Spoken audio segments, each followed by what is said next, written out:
Good afternoon. All right. How are you guys doing? I want to also tell you right off that this weekend I'm going to begin correcting. So thank you for your patience with that. But any other issues or comments from anyone?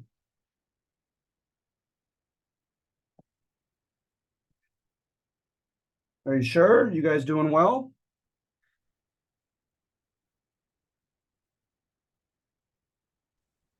No issues here. Everything's going good. Okay, thank you.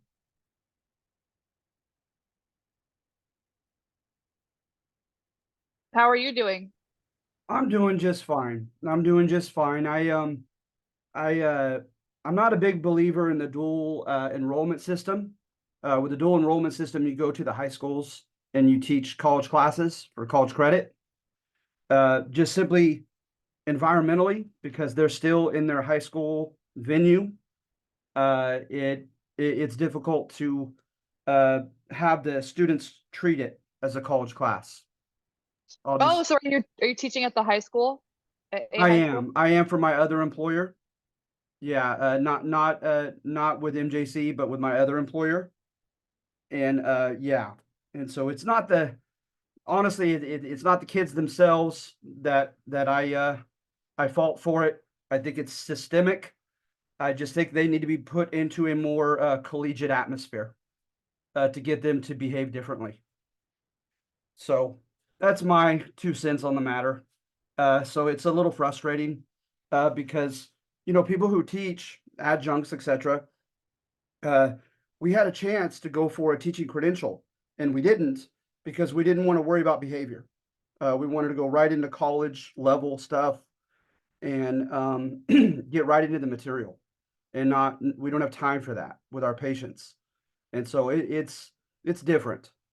Um, but I enjoy teaching you guys. I would prefer in class, but I understand the need for online, as there are many people who have a very, very full load, which I could completely understand. All right. So anybody else? Anything? Any issues? Concerns? Did you guys notice the test that I posted? I saw it. I printed it out and I'm starting to look over it. Okay, good. Yeah, I may not do that for test 2 and 3, but I thought at least for test 1 to let you just kind of get a grasp of my style of writing the test questions, etc. Let you just get a look at that before the your very first test with me. So I hope it helps. I think that's a good idea, printing it out and going through it. Remember, go through your argumentative assignments as they are largely the questions tied to your argumentative sections. Okay.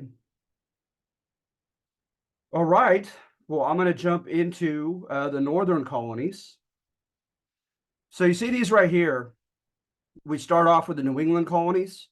On at least 2 occasions, they were put together into a single jurisdiction. In one case, it was actually punitive. The English were punishing them for a variety of reasons, and they put a single governor over all of them, and he had the right to declare martial law. And it was pretty heavy-handed rule, and so it was kind of a dark part of their history. And they collectively called it the jurisdiction of New England. So you have New Hampshire, Massachusetts Bay was run by the Puritans as of 1630. Plymouth, obviously 10 years sooner, were the Pilgrims by and large. And Rhode Island and Connecticut, they were seen as the frontier. That supposedly is very fertile land, very coveted, and it was the source of much friction with Native American tribes like the Narragansett, uh, who largely claimed it because a lot of white English squatters trespassed into that area to try to become homesteaders. So you have those, right? You have New Haven. So collectively, these are known as well as Maine. Remember, Maine won't exist as a separate entity formally until 1820. the Compromise of 1820. It'll break free from Massachusetts Bay as its kind of frontier. So at any rate, I'm sure you have heard the court history of the Pilgrims, especially. The Puritans above them are a lot more controversial. They had the Salem witch trials. They were not there 7 years, and they already had a pretty large scale war with the Native Americans. They had formal complaints by Plymouth and by Narragansett and other tribal sachems. The sachem, Sachem, was like a chief or a sub chief. And so there were a lot of complaints and a lot of drama, a lot of conflict pertaining to Massachusetts Bay Colony and the Puritans. But Plymouth, was a lot less controversial.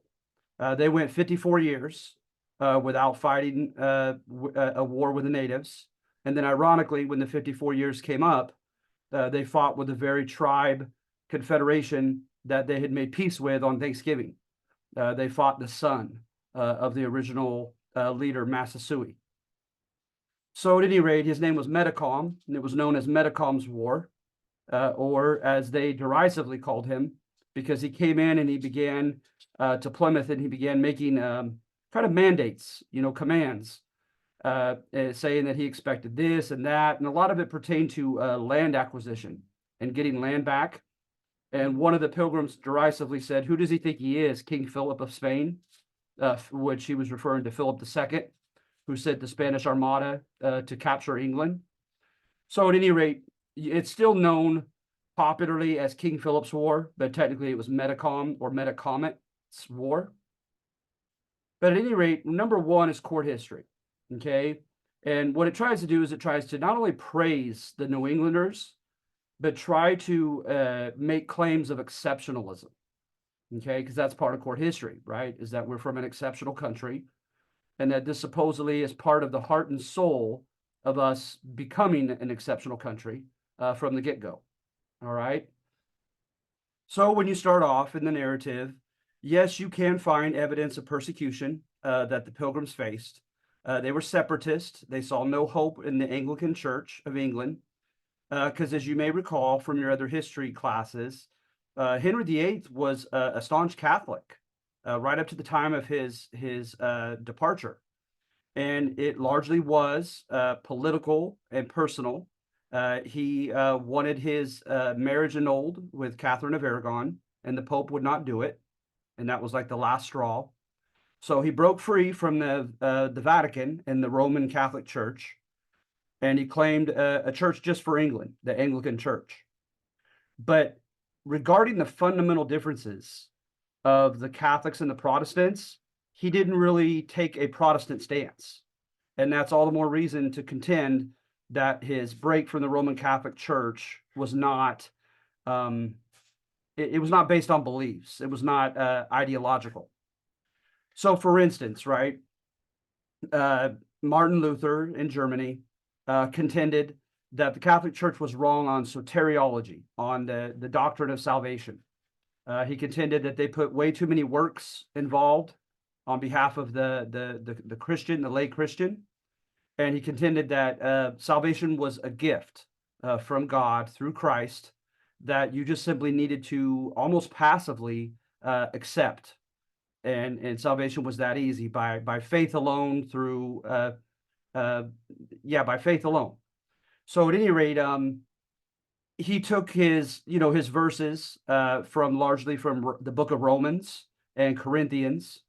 And I've never seen anything written by Henry VIII on either of those books, on soteriology, etc. They also, there had been, from the time of Nicaea, back in the 300s, when they put the Bible together, they had 5 to 7 books that they were, I think 7, that they were, they had contention about. They didn't want to throw them out. They contended that they were divinely ordained, but they did not, they separated them from the rest of the canon of the biblical books. And they were known as the Apocrypha. And in the Apocrypha, there is a book, Second Maccabees, and it gives reference to people praying for the souls of others who don't seem to be in heaven or nor hell, but have died.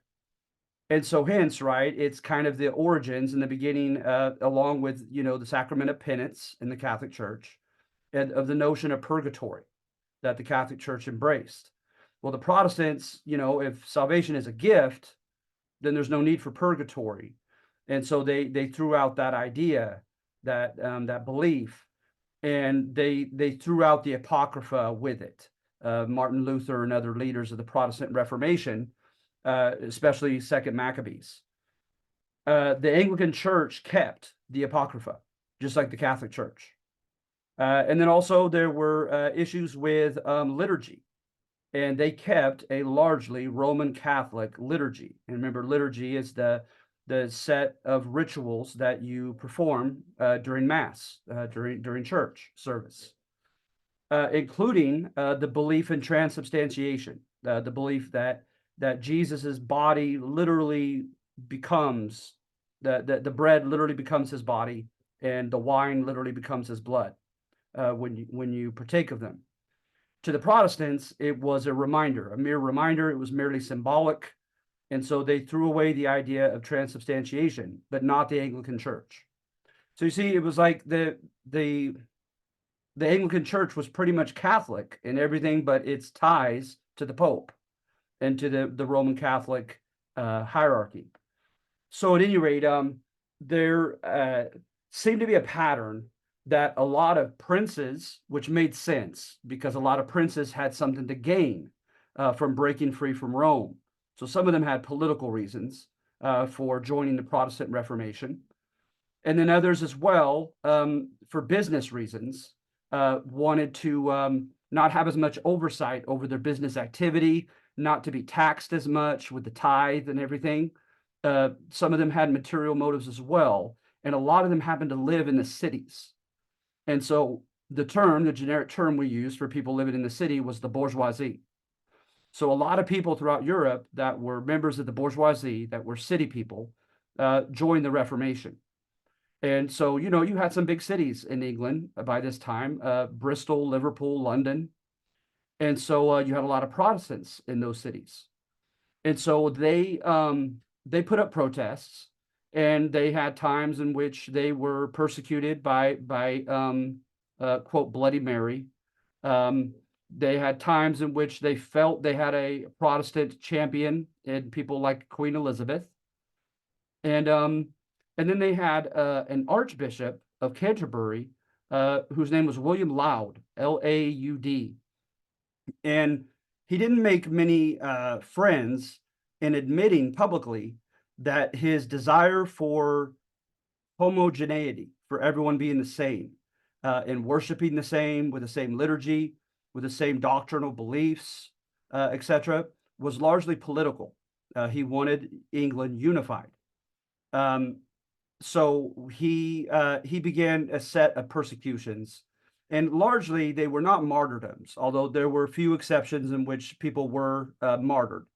You could see that in Foxe's Book of Martyrs, right? That the Pilgrims were well versed in, Foxe. So they were well read in that book, and they were taught to believe that the martyrs were heroes. Okay, but most of them had their property confiscated and were arrested. And so you had a group in Scrooby, England, Scrooby, and they started an illegal printing press. They started their own church services, and word got out, and their printing press was shut down, and they had to go in hiding in order to avoid property confiscation and arrest. And so they decided they needed to get out of there. And so this group pulled their resources together, and they first went to the Netherlands. Because the Netherlands were known for their tolerance, especially in college towns like Leiden. And I've seen it spelled Leyden, and I've seen it spelled Leiden. So a lot of them went to Leiden, Holland, the Netherlands. And supposedly, according to their own accounts, they were worried about their children being corrupted by the Dutch. They said that the Dutch were largely, so cosmopolitan and tolerant because they were largely secular, and they were not interested genuinely in the things of God and religion, etc. And so that hence they were kind of worldly and ungodly. And what they don't put account in too much is that they only had limited city rights. In the Netherlands, they were called burger rights, like where they get the term burg at the end of like Pittsburgh, which just means city. Burgher.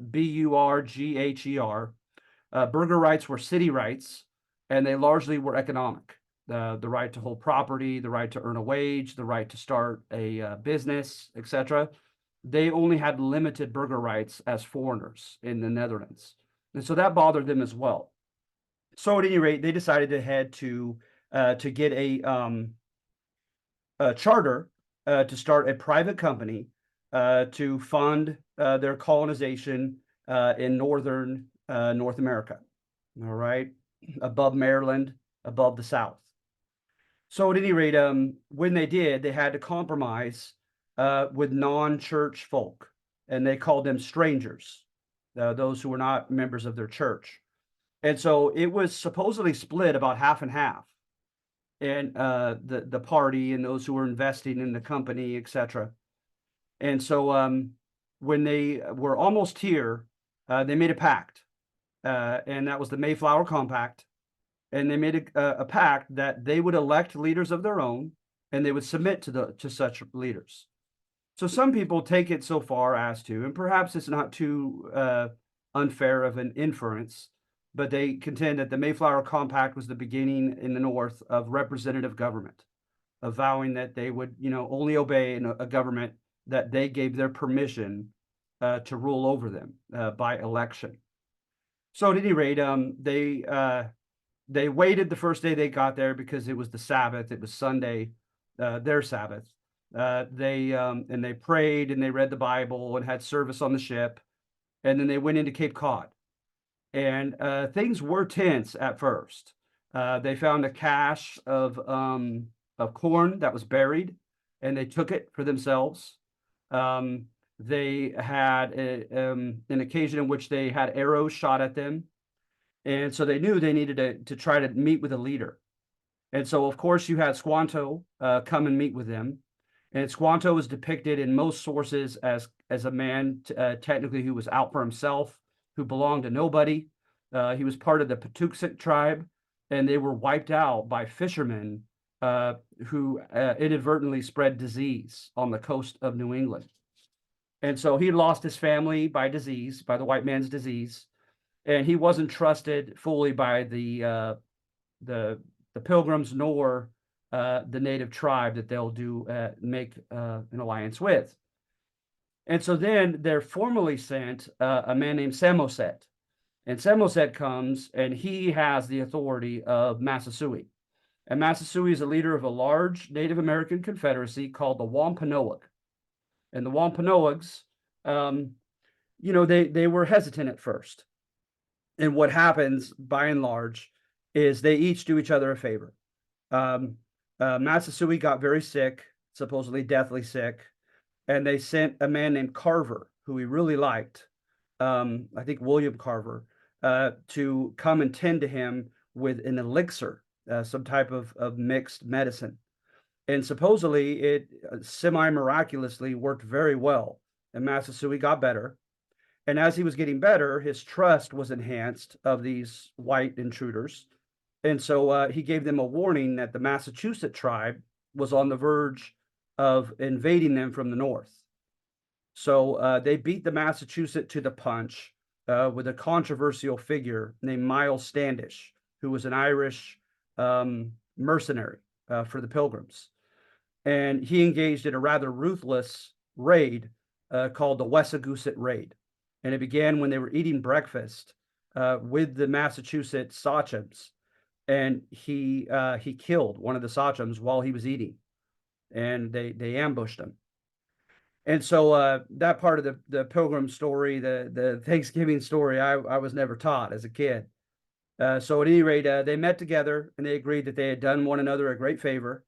And they made a treaty of equality between the two and a military compact to have each other's back against enemies, to engage in regular diplomacy, and to have equality of legal jurisdiction. so that if the Pilgrims went into native territory and committed a crime and then ran back to Plymouth, they would be extradited back to the natives to be tried by native law, and vice versa. If the natives came to Plymouth, committed a Pilgrim law crime, they would be extradited back to Plymouth to be punished accordingly.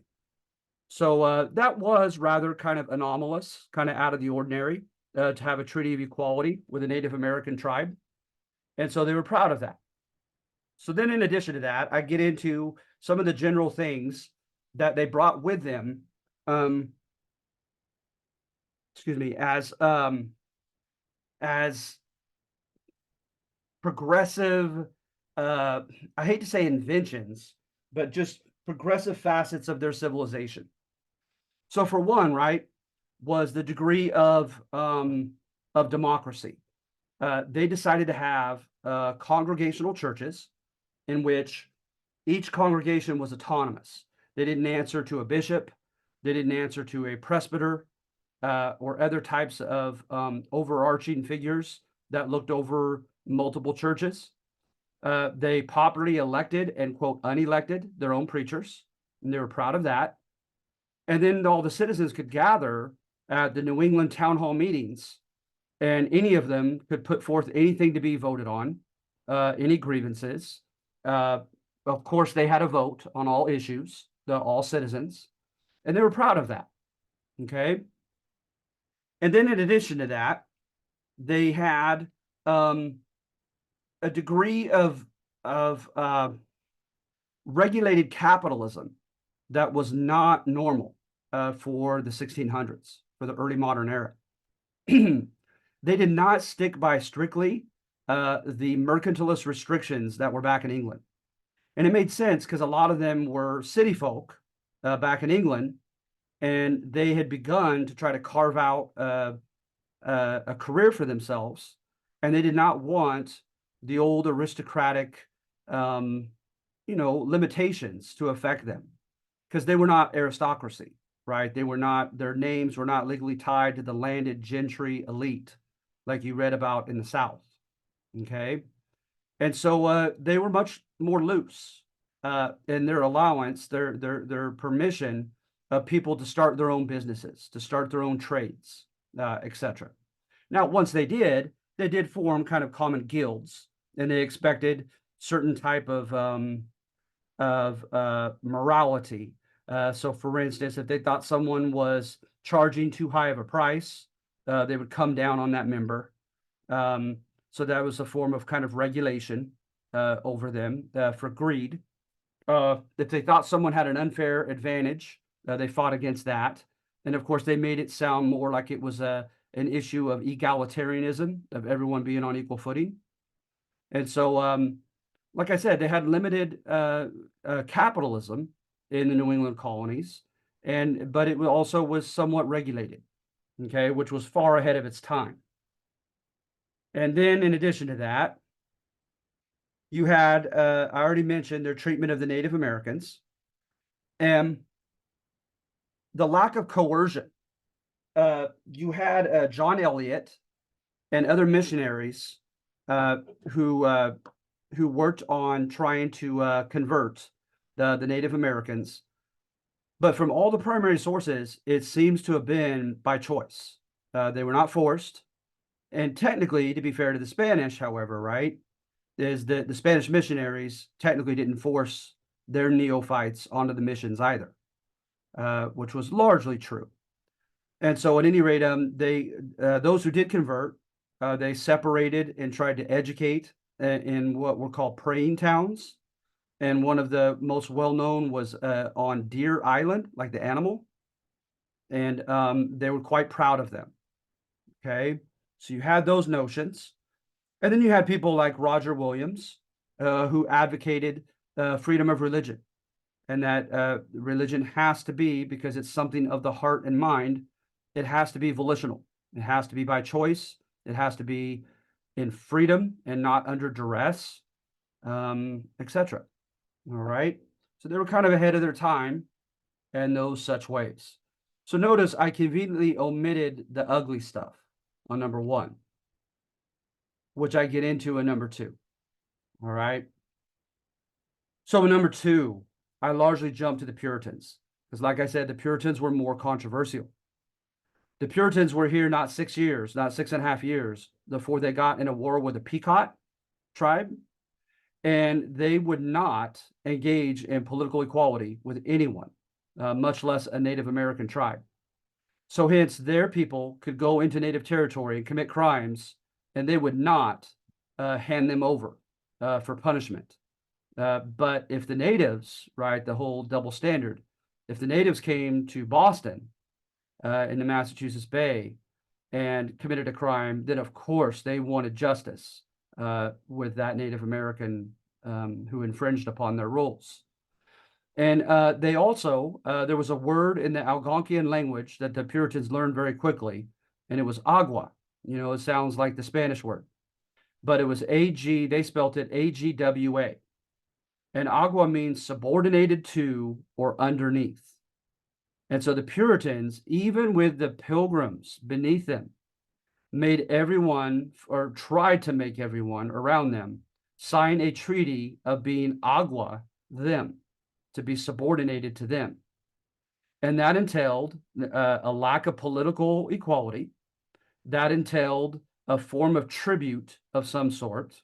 And remember, with tribute, they would come in and demand some type of tax, some type of food or commodity, something that was highly coveted that you had to give to them as your overlord. So they were kind of, imperialistic bullies from the get-go. The Puritans, that is, out of Boston, and they flexed their muscles with many more people as well than the other tribes, and not all the tribes, but some of the other tribes, and Plymouth especially was greatly outnumbered by them. So you have cases like that where the Puritans came in and they tried to take advantage, like the Spanish did in New Mexico from your Spanish handout. They tried to take advantage of the psychological edge that they had. The natives came to believe that the New Englanders had Manitou, and Manitou was the essence of the gods that was with you. And remember, it could be something as simple as having a technological advantage, like with your guns. They called them sticks that spit fire. The natives did, and their cannon. Those would be enough to grant you Manitou in the eyes of the natives. And the New Englanders tried to take advantage of that. So at any rate, in a couple cases, you had, oh goodness, the Fort Mystic massacre, whereby the natives, when they were at war with the Puritans, they hid at Fort Mystic. The Puritans used incendiary arrows with crossbows and set the village on fire. And they tried to kill every last person, man, woman, and child, amongst the Native Americans who tried to flee the village. And they even went so far as the governor of Massachusetts Bay Colony of contending that the aroma of burnt Native American flesh was a sweet aroma in the nostrils of our God. Okay, so they showed an ugly side to their religion when it came to the Native Americans, like God would want them to kill these savages that were following the devil. And so then you had another occasion at Fort oh goodness, I forget the name of the second one. But at this one, they attacked the Narragansett, and the Narragansett were their allies. And when they attacked, one of the Narragansett leaders left the treaty on a tree. He posted it on a tree for them to look at, to try to shame them, to try to remind them that, hey, you're attacking us, and we are your allies. We're not the Pequot that you're fighting. When the Pilgrims fought Metacom and the Wampanoag, the Puritans didn't even ask to be allied with them, and the Puritans immediately began fighting on behalf of the Pilgrims with the Native Americans. And as you might guess, to a lot of contemporaries at that time and to historians centuries later, is they don't believe that it was out of loyalty to the Pilgrims or out of some type of feeling of necessity with the alliances that they'd made with the Pilgrims. but instead they believed that there was self-interest involved in taking more lands. And so when they fought, they oftentimes did not differentiate between tribes, whether they were technically at war with a given tribe or not. When it came wartime, the Puritans kind of fought all Native Americans around them. They lumped them together into a simple category. So at any rate, you have that part of them. Okay, and this is the Pequot War. You had a guy named Miantonomi as another anecdote. They called him Proud Miantonomi. He was not happy on many fronts because he was a man that was very into honor and being honored amongst other people. And he had made concessions to the Puritans on behalf of his contingent of the Narragansett. And he began to grow to feel that they did not respect him and that they did not honor all of their promises to him.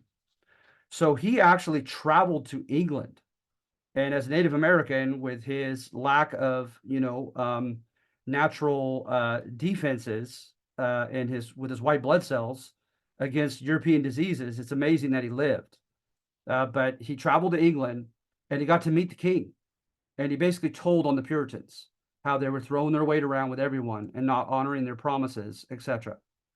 Well, he came back, and an ally of the Puritans named Uncas asked to go on a walk with him, and Uncas put a hatchet in his head and killed him. And so, of course, everyone believed from that time up till now that the Puritans were behind it and had Miantonomi killed for telling on them. Also, another thing that the Puritans did is they were rather what's the word, overbearing when it came to individual autonomy. They were not, you guys. You got to remember that, the whole idea of the individual being sovereign and believing in what religious beliefs he wants to believe in, behaving in the way he wants to behave, and that's between him and God, just as long as he doesn't harm someone else. That comes from classical liberalism, John Stuart Mill, in the early 1800s. So that's centuries away, right? So to the Puritans, they knew no such concept, and they acknowledged no such concept, because to them, they made a covenant with God in their community. And in that covenant, they get it from the Old Testament of the Bible, right? Very simple, that if their people and the people in their community live by God's 10 commandments and live by his value system, etc., God will bless them and bless their society with all the variables that are outside man's control. So like give enough rain for the crops to grow, keep parasites and other things off the crops, for protection against enemies, etc., long life, etc. So at any rate, but the thing is, right, is if people began sinning in the community, God is liable to punish the entire community, not just the individuals that are sinning. So hence, right, one person can mess it up for everybody in the Puritans' eyes. So they elected and somewhat hired selectmen, all one word. And these selectmen would spy on people in their homes to see how they were living, to see if they were up to sinful behavior, etc. And if you were brought forth for public punishment and repentance, right? And the whole notion of repentance was very similar in some ways to Catholic notions of penance, as much as the Protestants tried to contend that they were so different. A lot of humiliation and deprivation, etc. But then also, right, you were not a full-blown church member, and you had to be a full-blown church member to be a citizen. Church and state were together. And so hence, you could not be a citizen if you were not fully accepted by the church. So hence, you had to go to the church leaders, the church board, if you will, And you had to convince them that you had had a born again experience, as Jesus had said that you have to be born again in the New Testament to go to heaven. So you had to convince them that you had had a born again experience, and hence you had been justified before God, in Martin Luther's words. And then, however, if you are truly one of God's children, you are to become sanctified as well. And sanctified meant being made more holy and more like Jesus as time goes on after you get saved. So hence you had to have letters of recommendation and testimony from people in your life to avow the manner by which your morality had improved since your born again experience, and you'd become a holier, better person. So if they didn't buy that story, and if they didn't accept it, you were not accepted as a full-blown member. You could not partake of the communion, and you were not a full-blown citizen. All right. So very elitist and very exclusivist, these Puritans. And then, of course, another irony with the Protestants, right, is they contended, like people like Martin Luther, that the church clergy alone were not, should not ever constitute a monopoly in interpreting the Bible and teaching it. Okay, so it sounds nice, right? It sounds very egalitarian, everyone on equal footing. That if you, as long as you have the Holy Spirit, they said, and have been born again, that God can and will open your eyes to the scriptures and you'll understand them correctly. But the problem is, right, is multiple people, Protestants, will become saved, alleged to have the Holy Spirit, and have very different interpretations of the same scripture. So they couldn't have that. They insisted on unity. So they insisted that the elected preachers and leaders alone could determine doctrine. All right. And when people dared to disagree with them, they oftentimes banished them, made them leave Massachusetts Bay Colony on threat of death if they return. So you had a couple famous cases with Anne Hutchinson and Roger Williams. With Anne Hutchinson, she was having, as a woman, illegal Bible studies. All right. And I can't recall, but she had something about free will and salvation that she disagreed with the church on. So they ordered her to publicly recant. If you're doing behavior that's wrong, it's repent. If you're adhering to doctrine or beliefs that are wrong, it's recant. So they ordered her to recant, and she refused. And then she went a step further. And she said that the devil is a master of disguise and deceit, and that the devil likely put some of the Puritan leaders in charge as his own secret agents to mislead the people. So imagine that. You know, they're already overbearing, they're already paranoid, and now these religious leaders are being told that they are from the devil, of the devil himself, by this woman. So they banished her on threat of death upon returning. And then Roger Williams stood up for the right of freedom of choice with religion, and that those who did not choose Christianity should not be discriminated against, and that Native Americans ought to be sovereign in choosing the selling of their lands. And they ordered him to recant, and he refused, and they banished him. And the first thing he did was get a charter to found Rhode Island, Roger Williams, that is. And the first thing he establishes in his charter, in his new Constitution of Rhode Island, was freedom of religion. And to him, right, the Puritan leaders of Massachusetts Bay Colony were the anti-model. He was trying to be the opposite of them.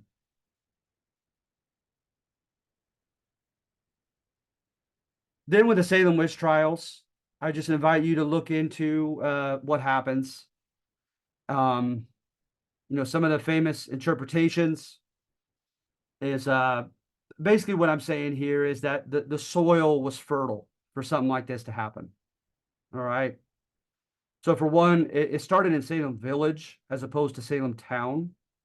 And Salem Village had a very tumultuous relationship with all of its neighbors. And I try to make that clear. So they were kind of a turbulent people already, prone to fighting amongst one another and fighting with their neighbors. I remember one primary source, and I think I put it in here somewhere. The Salem town leadership said, quit referring to us to resolve your church issues. We're tired of all of your factionalism and your divisions. Learn to get along with one another. Okay. So then in addition to that, there was a great level of emotional fear and irrational fear about the devil in Puritan culture. So that likely played a role in all of this. Their notions of the devil hiding in the trees. And I don't know if you've been there. I've had the opportunity to go there, and from there all the way down to Connecticut and Rhode Island, there is some type of tree. I should have looked it up, but they're densely together, and there's some type of tree that has lost its leaves by winter, and it really is a very forlorn, almost like horror movie uh, image of these trees alone out in the snow. And so they thought that the devil was hiding in the wilderness. He was waiting to prey on the vulnerable and the curious and the misled, etc.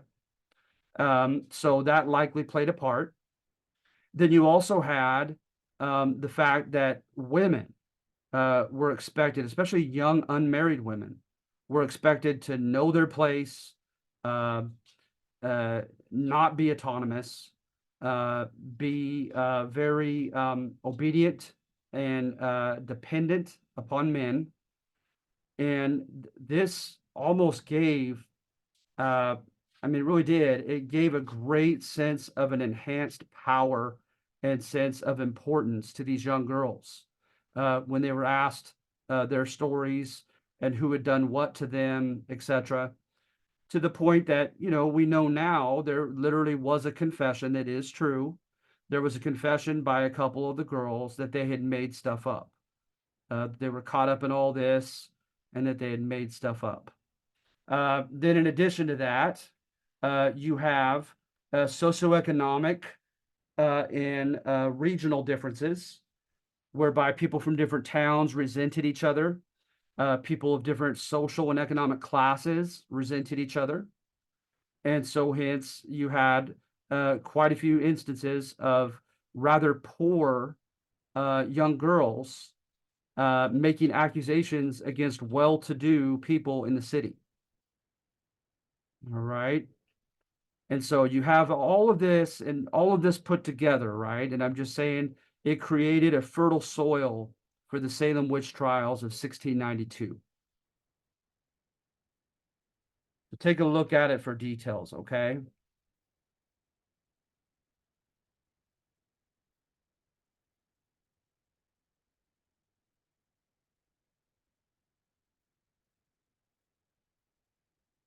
Here, sorry, it's kind of long.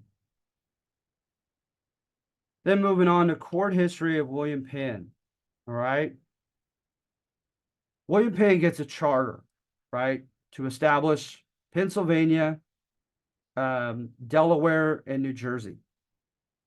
And he eventually just holds on to Pennsylvania. But when he gets it, right, it is under the old baronial model, like a baron. Okay. And so hence he is the proprietor underneath, of course, the English government. He is the proprietor of all his lands. And so hence technically everyone who even purchases land in Pennsylvania, according to the original charter, merely has bought the right of usufruct. Usufruct is the term of property ownership in which you only have the right to use the land, right? As opposed to proprietorship. that you are the proprietor, you are the rightful owner of that land.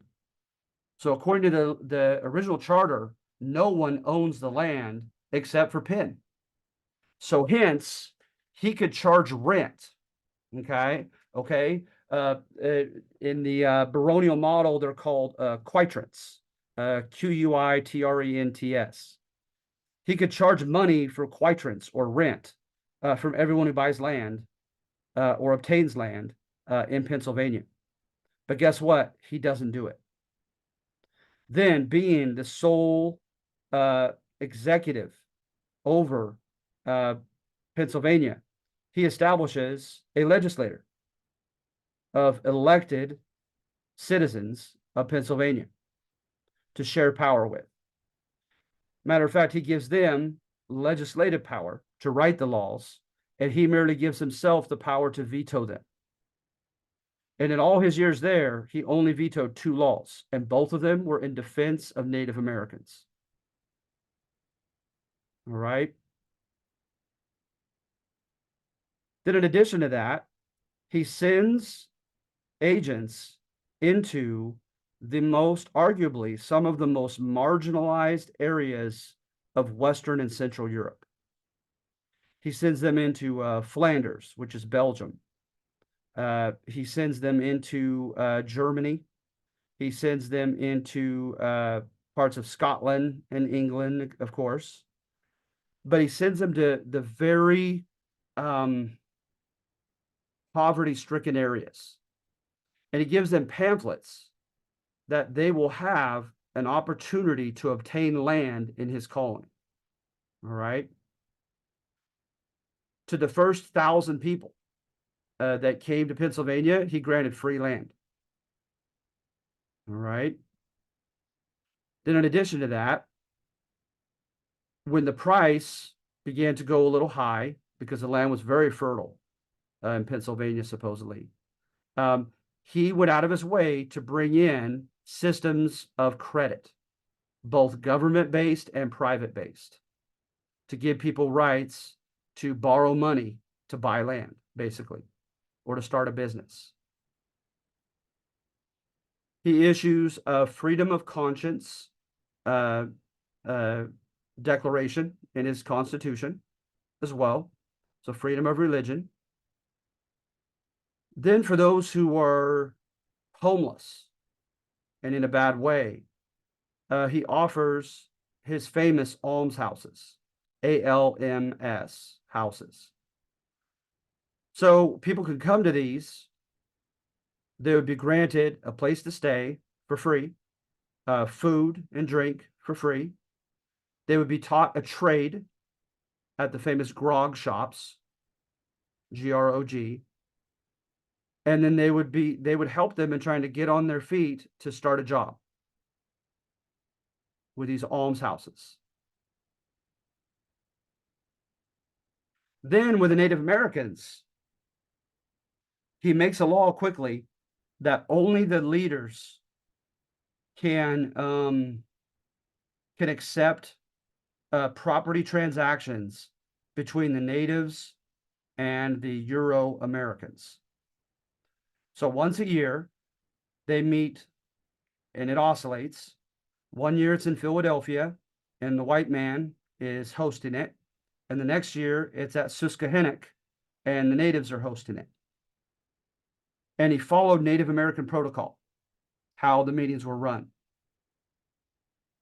He learned several Native American languages and dialects as well, as a symbolic, act of showing respect for them and their culture. And he made sure that there were no conflicts. Pennsylvania is going to go 70 years without fighting the natives. He could have had a militia to protect them from the Native Americans.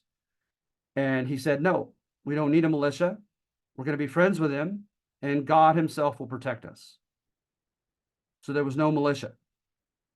And he didn't want to give that type of impression to the natives. All right. So at any rate, what's the deal with this guy? Well, he became a Quaker. In his former life, he was called a dandy, a guy who was born into wealth, who lived a life that was rather superficial and selfish, just kind of enjoying his wealth, chasing women, and doing fun things with his money. Supposedly, he developed a deep sense of conviction over his prior lifestyle, and he tried to compensate by being as best of a Quaker as he could. And remember, the Quakers, a huge virtue is meekness, right? Meekness. Meekness is gentleness with your strength. So he tried to exemplify that. So hence he could have been the owner of, or he was technically on paper, the owner of Pennsylvania. He could have made it difficult for people to gain land, expensive, forced quitrents or rent money on the people, and he did no such thing. But instead, he went out of his way to help the marginalized get on their feet in his colony. He could have been the sole executive over the land politically, but he shared power with an elected legislator. All right. So this is a court history of William Penn and contending that, the idea of American exceptionalism, that this is kind of a seed for America later being a very cosmopolitan land of opportunity.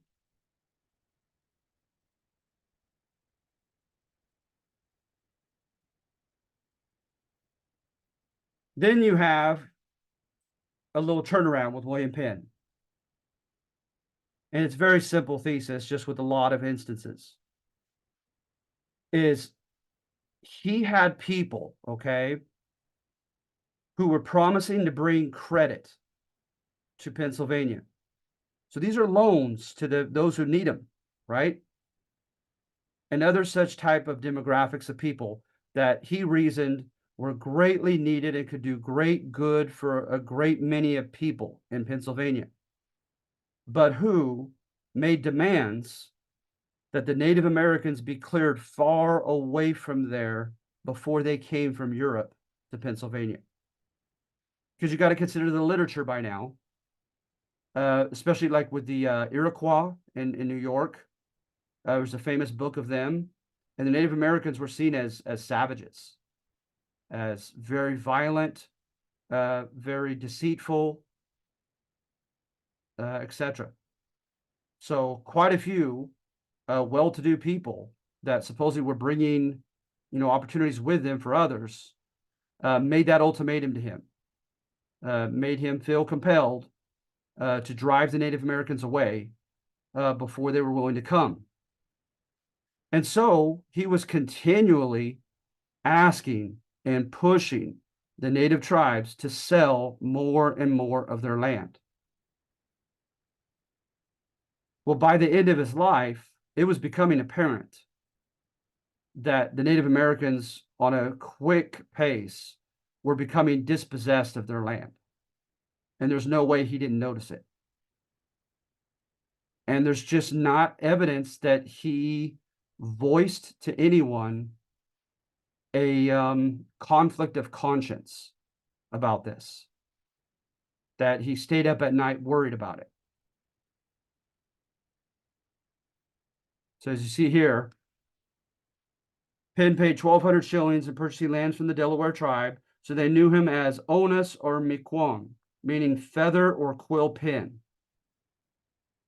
So some of these tribes, like the Delaware, right? They actually nicknamed him this, saying every time we see this guy, he's got a pen and paper and he's asking us to sell more of our land.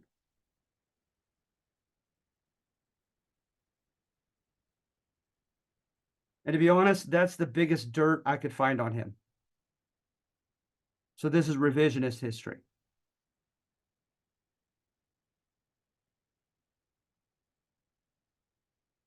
So you see here, however, most there were encouraged.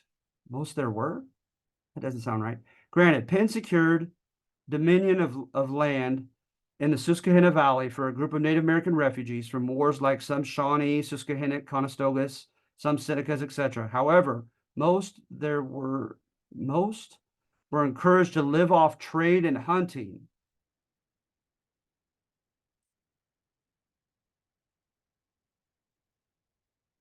Most were encouraged to live off trade and hunting rather than agriculture and industry, where, of course, the future lay,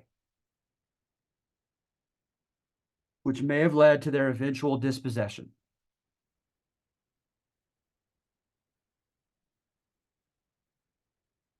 You have here, William Penn repeatedly conveyed the opinion that the future lay in cash crop farming and industry, but he never hesitated to buy as much land as possible from Native Americans. And he never demonstrated concern for the fact that they were looking to short-term gains in trade without participation in cash crop farming or industry. Granted, Penn was not their keeper, but neither did he show any deep concern or loss of sleep regarding their tenuous existence amidst growing pale-faced populations and massive markets that they could not control. All right.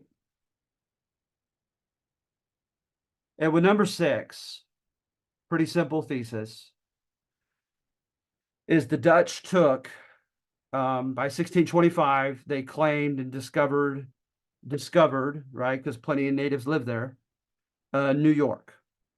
They name it the New Netherlands. And remember, they have a history back in the Netherlands itself of being very tolerant.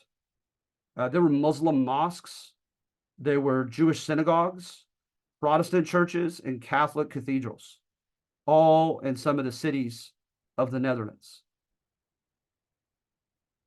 Yes, they developed a state church, okay, the Reformed Church, the Dutch Reformed Church, but they declared toleration of all others. But what I say is, instead of taking the simple thesis that they transplanted this type of tolerance to New York, I say that their policy of tolerance in New York largely emanated from economic concerns.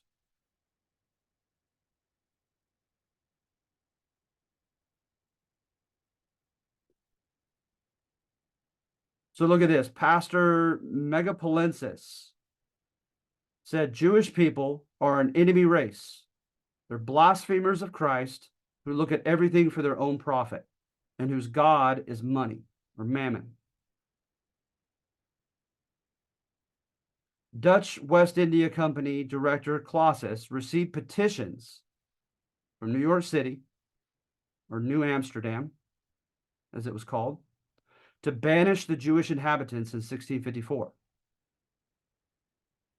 So clearly, anti-Semitic sentiment existed from the top down in Dutch New York City.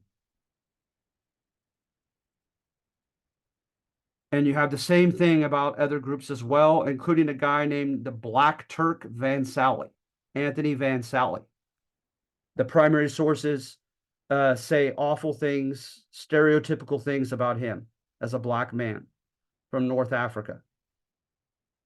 Well, North Africa or Turkey. They went back and forth on that, if he was Moroccan or Turkish. But guess what? You have it straight from the Dutch West India Company here, as well as the Hague back in the leaders, elected leaders back in the Netherlands, who said these Jewish people and people like Anthony Van Sally up in Albany, which was called Beavervik because of the beaver pelts and the trade and the fur. They said they are helping our colony make money, so therefore let them be.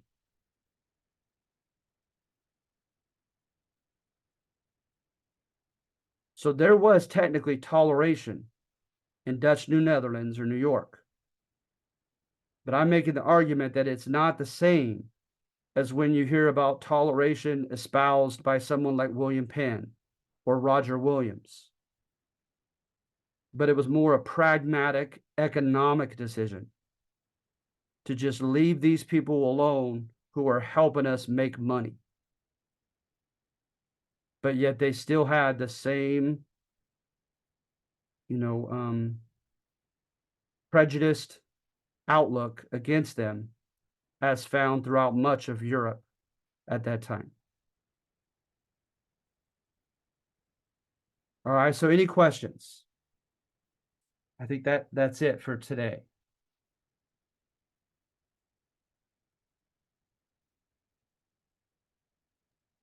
Thank you so much for taking time out of your day to explain this to us. No problem. Thank you for appreciating it. And then just one last thing, just throwing it out there, is the Dutch also practice something called half freedom for the African Americans. Is they would grant them certain times of the year to move toward Beavervik or Albany and live with their own families. And then at certain times of the year, they would have to come and answer calls to engage in public works for the New Netherlands, like building roads, etc. So I thought that was interesting.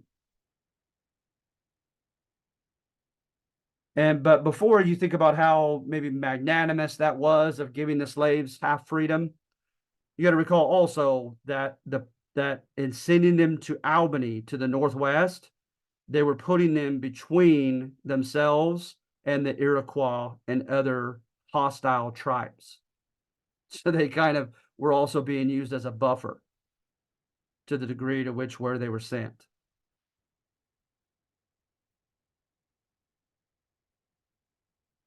All right, so that's it. Thank you. All right, you're very welcome. I hope that Thank helped. you. You're welcome. Thank you. All right, you guys have a nice week, okay? Be safe. See you next week. All right, sounds good. Likewise. Thank you.